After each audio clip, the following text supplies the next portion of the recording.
Assalamualaikum warahmatullahi wabarakatuh. Teman-teman semuanya, apa kabar? Semoga sehat selalu ya. Bertemu dengan saya Junus Muhammad di channel YouTube Junus. Nah, sore ini kalau di saya sekarang sedang berada di Pangandaran. Ini mendung ya, sore ini mendung dan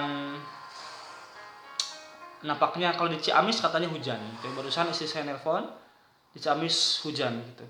Nah, teman-teman semuanya, menemani sore kita hari ini kita akan berbincang ringan, berbicara yang santai-santai saja, tapi kita serius. Artinya kita serius tapi santai, sersan. Teman-teman semuanya, kita akan membahas tentang fenomena corona. Corona adalah sebuah virus yang menimpa manusia, tidak hanya Indonesia tapi seluruh negara sudah merasakan keganasannya. Nah, banyak sekali yang bisa kita ambil atau kita ambil pelajaran. Nah, kalau saya senang melihat berbagai berbagai sikap manusia ataupun masyarakat kita khususnya di Indonesia menangani ataupun menghadapi dampak corona ini, terutama menghadapi kebijakan pemerintah terhadap penanganan virus corona. Ini saya kira menarik untuk kita pelajari gitu ya.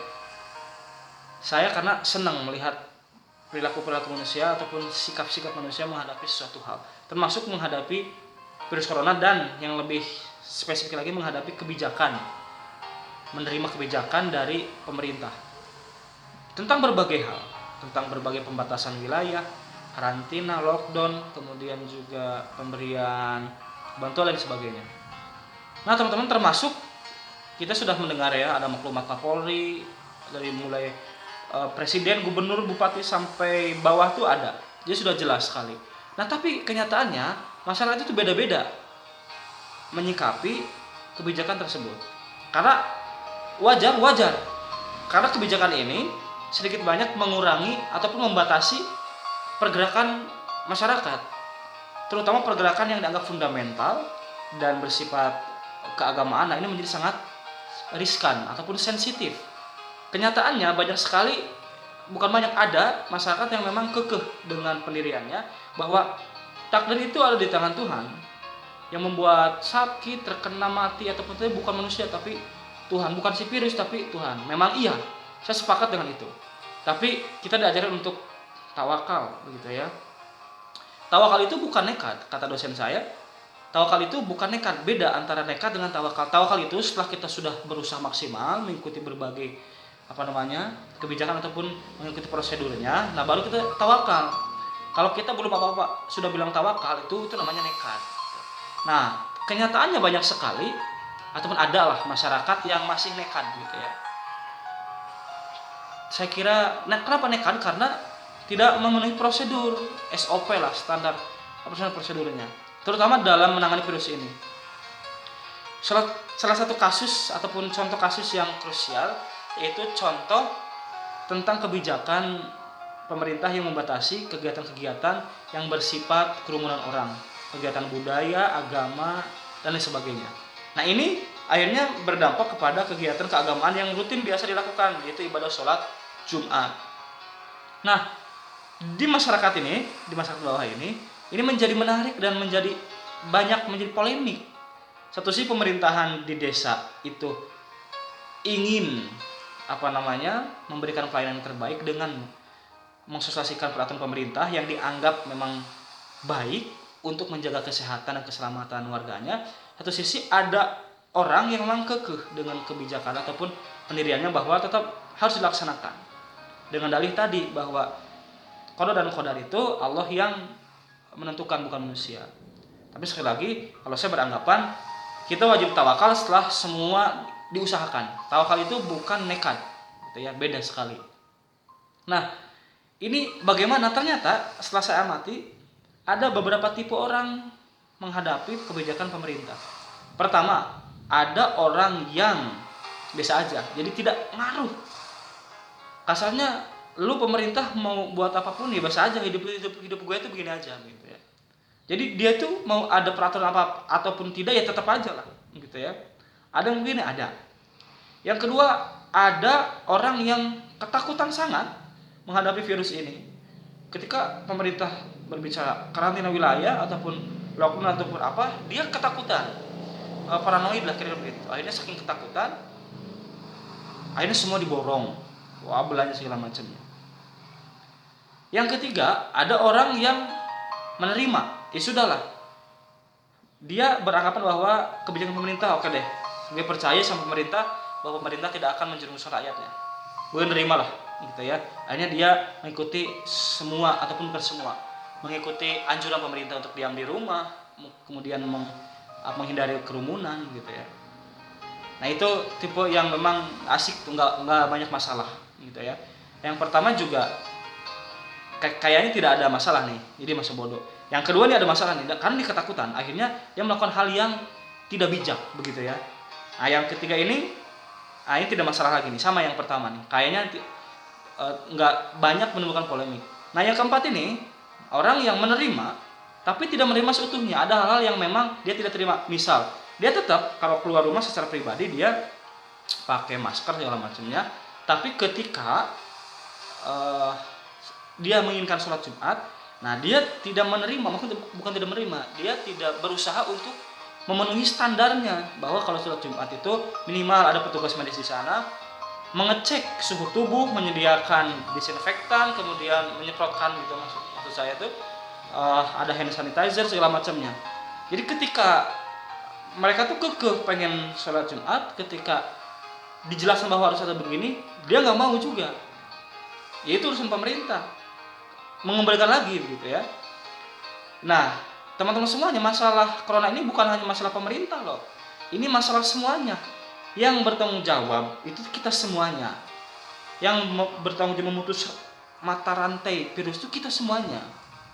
Pemerintah itu di samping ya tugas pemerintah juga begitu, tapi yang terpenting kesadaran kitanya.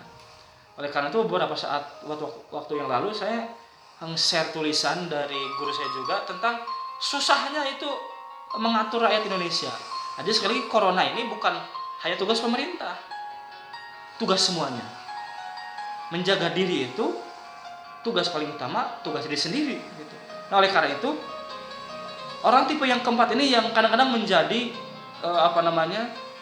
polemik. Salah enggak, karena saya yakin mereka juga memiliki dalil atau alasan yang kuat. Tetapi alangkah baiknya ditempuh prosedurnya, disiapkan alat pelindungnya, kemudian disiapkan juga berbagai persiapan dengan baik. Jangan dia ingin tetap dilaksanakan misalkan sholat Jumat atau kegiatan apa, tapi tidak safety, dia tidak aware dengan sekitarnya.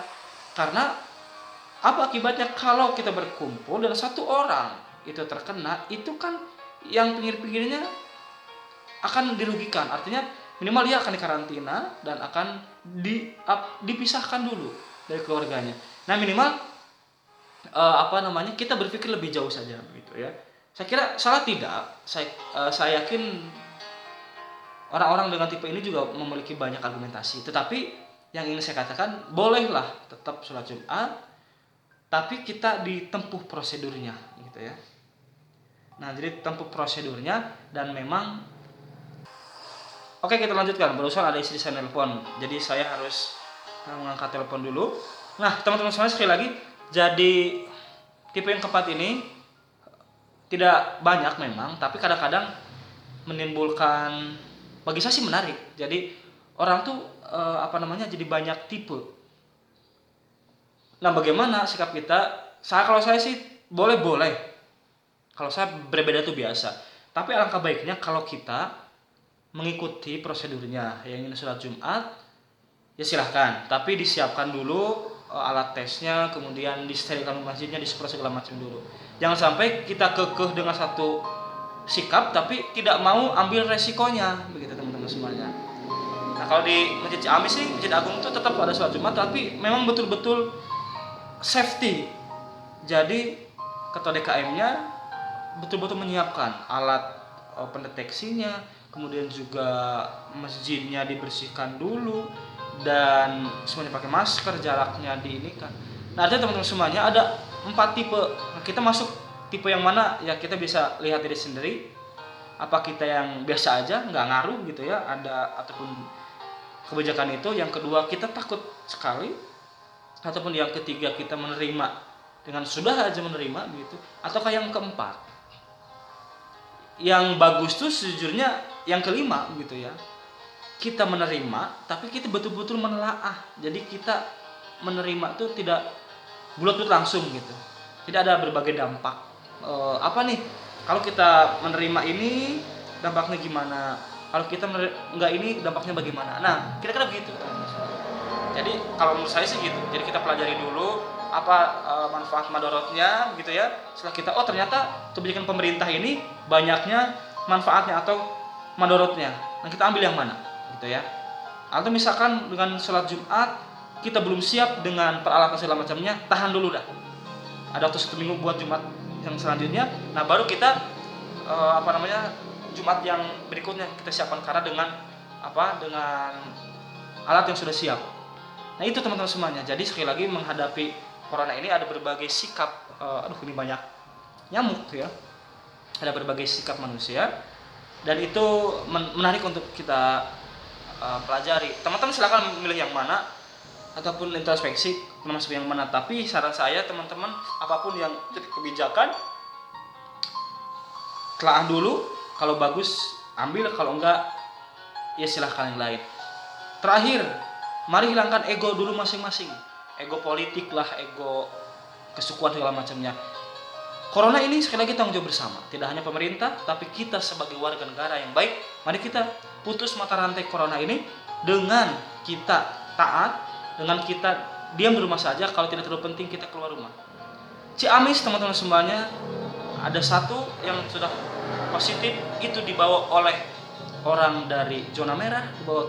Yang lebih ngeri lagi dibawa oleh anaknya yang menjenguk orang tuanya datang ke Ciamis dari zona merah. Oleh karena itu kalau kita sayang keluarga kita, please teman-teman semuanya, kita pun insya Allah sesama manusia itu kita pasti saling mendoakan. Teman-teman yang sedang di kota, insya Allah saya yakin kita tawakal sama Allah ketika usaha sudah kita lakukan dengan maksimal. Itu saja teman-teman semuanya.